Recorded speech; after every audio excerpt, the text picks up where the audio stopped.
दोस्तों, आज हम स्वामी विवेकानंद जी के द्वारा कहे हुए ऐसे दो कोट्स को डिस्कस करेंगे जिसमें उन्होंने बताया है शिक्षा क्या होती है और कैसी होनी चाहिए।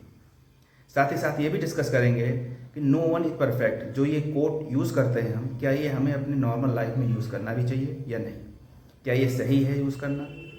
तो इस पे आज हम डिस्कस करेंगे और इसी पे हमारा सेशन होने वाला है। उनका पहला कोट है, हमें ऐसी शिक्षा की आवश्यकता है जिसमें चरित्र निर्माण हो, मानसिक शक्ति बढ़े, बुद्धि विकसित हो और मनुष्य अपने पैरों पे खड़ा हो सके।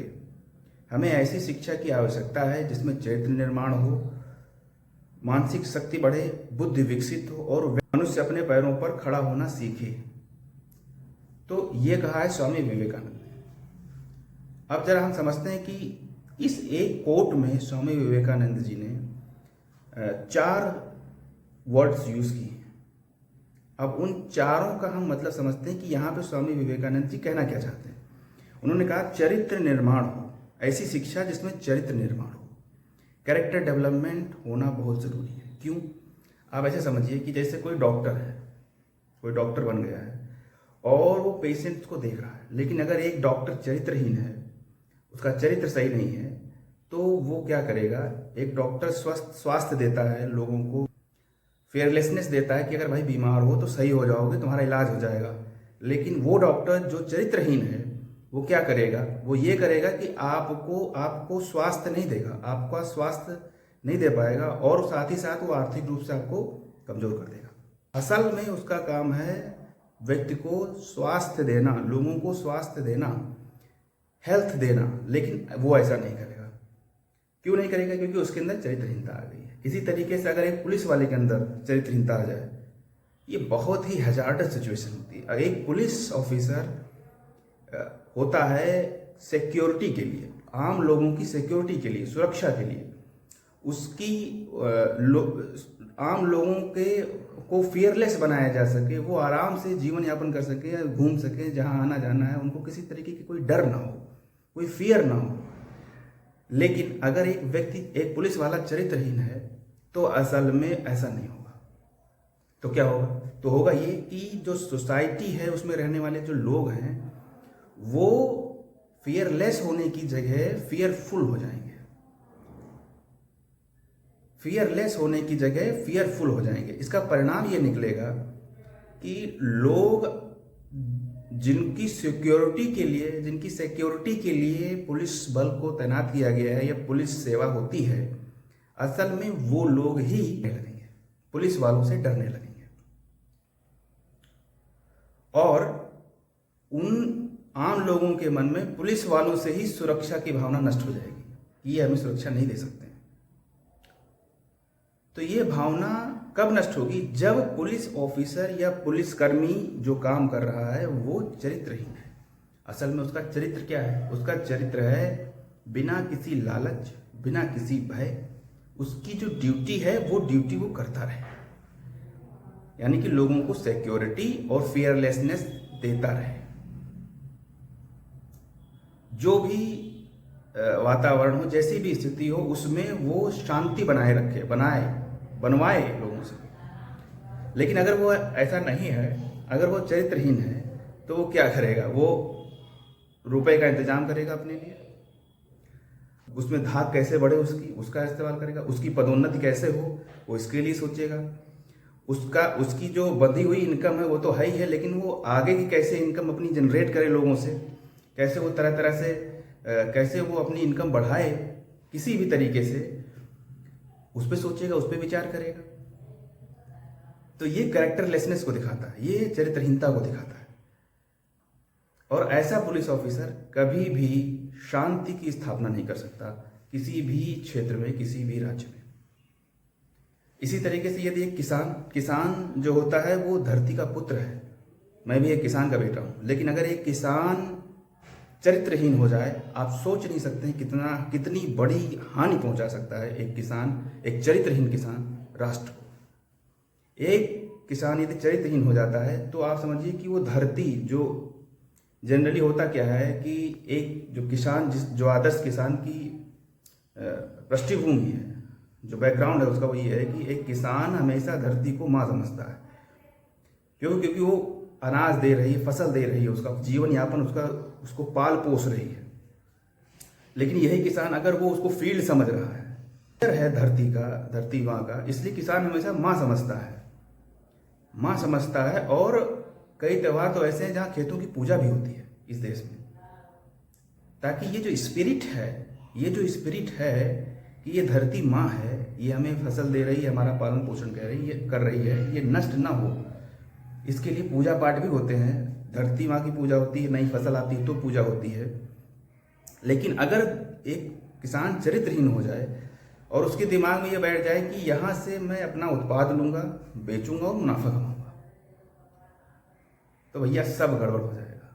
Everything will be in another direction. क्या होगा कि वो अपने प्रोडक्ट को बढ़ाने के लिए आपके खेत खलिहान को नष्ट कर देगा। धरती में उसकी नेचुरल जो पावर है फसल को पैदा करने की, वो नष्ट हो जाएगी। और अगर नेचुरल पावर जो धरती में है फसल को पैदा करने की, उसको बढ़ाने की, वो नष्ट हो गई।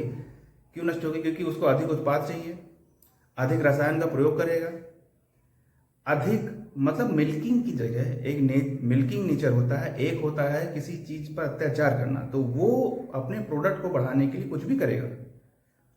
एक किसान अपने प्रोडक्ट को बढ़ाने के लिए कुछ भी करेगा उसमें, क्योंकि उसका एम है कि मुझे अपने प्रोडक्ट को बढ़ाना है। और वो ये नहीं मानता है, वो धरती को माँ नहीं मान रहा है, वो धरती को कहीं किसी भी तरीके से उसको ऐसा नहीं मान रहा है कि वो स्पिरिचुअली कहीं उसके साथ जुड़ी हुई है। हाँ, उसके लिए वो एक लैंड है, एक फील्ड है। और यही गलती हुई है, यही गलती हो जाती है। इसी को चरित्रहीनता कहते हैं। एक किसान ऐसे ही चरित्रहीन होता है। ऐसी स्थिति में होगा क्या? ऐसी स्थिति में ये होगा कि एक तो फसल जो आएगी वो किस क्वालिटी की है, इस पे कोई कुछ नहीं कह सकता है खुल के। यही वजह है कि आजकल जो हम खा रहे हैं, चाहे वो सब्जी के रूप में हो, फल के रूप में हो, या अनाज के रूप में हो, वो क्या है, उसमें क्या मिला हुआ है, और उसकी शुद्धता, उसकी क्वालिटी का जो मेजरमेंट है वो हम कैसे कर सकते हैं, या उसका क्या, उस पर हम क्या कोई ऑथेंटिसिटी है, उस पर हम क्या विश्वास कर सकते हैं, ये सब संदेह के घेरे में आ रहा है। और ये क्वालिटी जब कंप्रोमाइज होती है तो अल्टीमेटली हेल्थ जो लोगों की है वो नुकसान हो रहा है। कुल मिला के एक राष्ट्र गर्त में जाने लगता है अगर एक किसान चरित्रहीन हो जाता है। तो ये चरित्रहीनता का बड़ा, चरित्र निर्माण को इसीलिए स्वामी विवेकानंद जी ने पहले नंबर पर रखा है। तो हमें ऐसी शिक्षा की आवश्यकता है जिसमें चरित्र निर्माण हो। दूसरा है मानसिक शक्ति बढ़े। आप देखिए, हमारा जीवन, सुखमय जीवन बिताने के सारे साधन उपलब्ध हैं, उसके बाद भी हम परेशान हैं। आप समझिए, वो मानसिक शक्ति बढ़े, ये यहाँ पर ये जो कह रहे हैं स्वामी विवेकानंद कि शिक्षा ऐसी चाहिए जिसमें चरित्र निर्माण हो, मानसिक शक्ति बढ़े। अब यहाँ पे स्वामी विवेकानंद जी ये कहना चाह रहे हैं कि जो मानसिक शक्ति है बढ़े, यानी कि डिप्रेशन में जो हम चले जाते हैं वो ना हो। हमारे पास सारे सुख सुविधा के साधन उपलब्ध हैं, फिर भी हम संतुष्ट नहीं हैं, हम परेशान हैं। क्यों परेशान हैं? क्योंकि हमारे अंदर कहीं ना कहीं डिप्रेशन है। ये जो शब्द है डिप्रेशन, ये डिप्रेशन शब्द है, ये एक ऐसी समस्या है जो सुख में भी हो सकती है और दुख में भी हो सकती है। अब आप पूछेंगे कि भैया दुख में तो है, लेकिन सुख में कैसे हो सकती है? तो सुख में ऐसे हो सकती है कि ये जब आपके पास सारे साधन उपलब्ध हैं लेकिन वो आपको प्राप्त नहीं हो पा रहे।